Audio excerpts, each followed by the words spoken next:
Chapter 6. You must dare greatly. If you want to change the world, slide down the obstacle head first. So let's start chapter 6.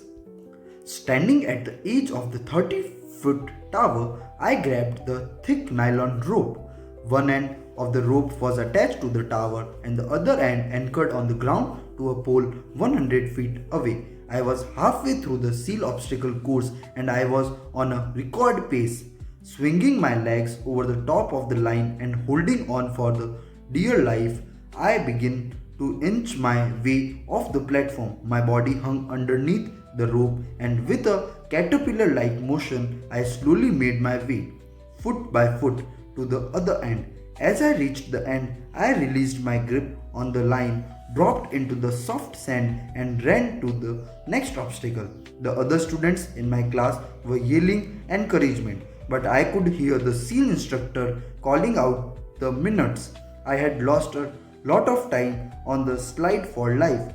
My possum style technique of negotiating the long rope was just too slow, but somehow I couldn't bring myself to slide down the rope headfirst.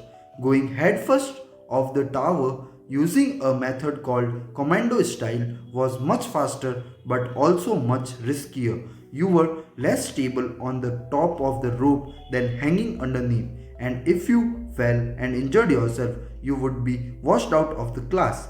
I crossed the finish line with disappointing time. As I was doubled over, trying to catch my breath, a grizzled old Vietnam vet with highly polished boots and a heavily starched green uniform stood hunched over me. "When are you going to learn, Mr. Mac?" And he said with an unmistakable tone of contempt. "That obstacle course is going to beat you every time unless you start taking some risks." 1 week later, I pushed my fears aside, mounted the top of the rope, and thrust my body headfirst down the slide for life. As I crossed the finish line in a personal best, I could see the old Vietnam SEAL nodding his approval.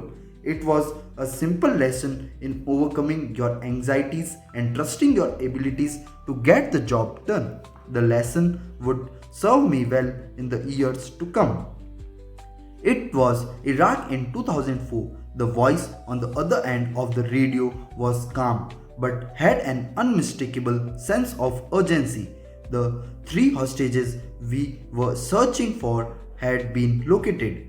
Al Qaeda terrorists were holding them in a walled compound on the outskirts of Baghdad. Unfortunately, intelligence indicated that terrorists were about to move the men, and we had to act quickly. The army lieutenant colonel in charge of the rescue mission informed me that they would have to conduct a dangerous daylight raid. To make matters worse, the only way to be successful was to land 3 Black Hawk helicopters carrying the assault force into the middle of the small compound. We talked through other tactical options, but it was clear the colonel was right. It was always preferable to conduct a rescue mission at night when the element of surprise was on your side, but this was a fleeting opportunity, and if we didn't act now, the hostages would be moved and possibly killed.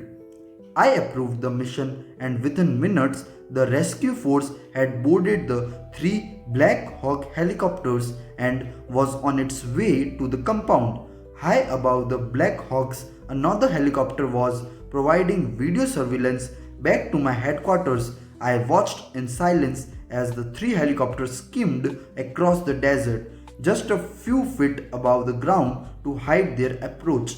Inside the open courtyard, I could see one man, armed with an automatic weapon, moving in and out of the building, seemingly preparing to leave.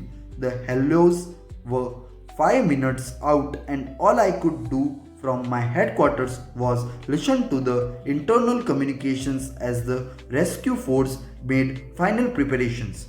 This was not the first hostage rescue I had overseen, nor would it be the last, but it was clearly the most daring. in light of the need to gain surprise by landing inside the compound. While the pilots from the Army Aviation's unit were the best in the world, this was still a high risk mission.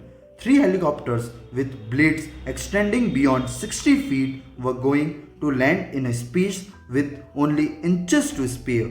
Adding to the level of difficulty was an 8-foot high brick wall that surrounded the compound, forcing the pilots to dramatically alter their approach angle. It was going to be a hard landing, and over the radio, I could hear the rescue force preparing for impact.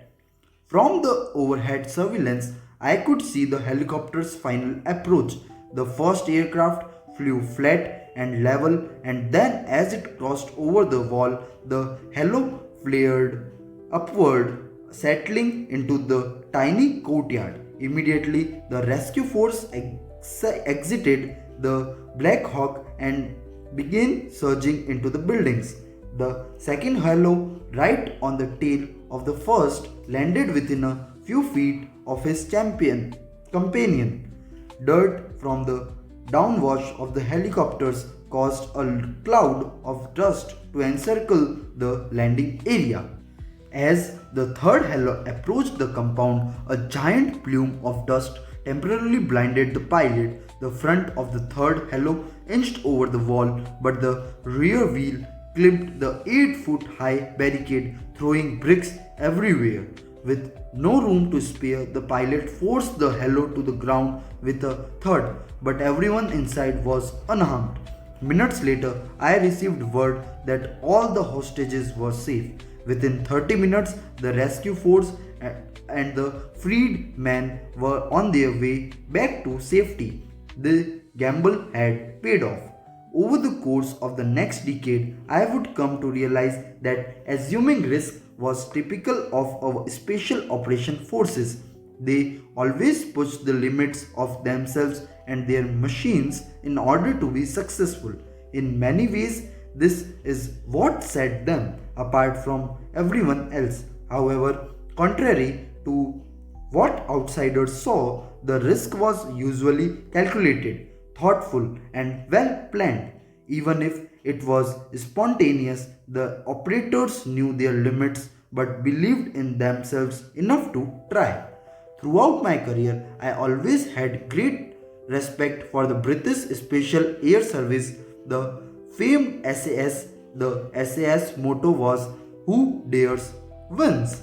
The motto was so widely admired that even moments before the Bin Laden raid, my command sergeant major Chris Ferris quoted it to the SEALs preparing for the mission. To me, the motto was more than about how the British Special Forces operated as a unit. It was about how each of us should approach our lives. Life is a struggle, and the potential for failure is ever present. But those who live in fear of failure or hardship or embarrassment will never achieve their potential. Without pushing your limits, without occasionally sliding down the rope headfirst, without daring greatly, you will never know what is truly possible in your life.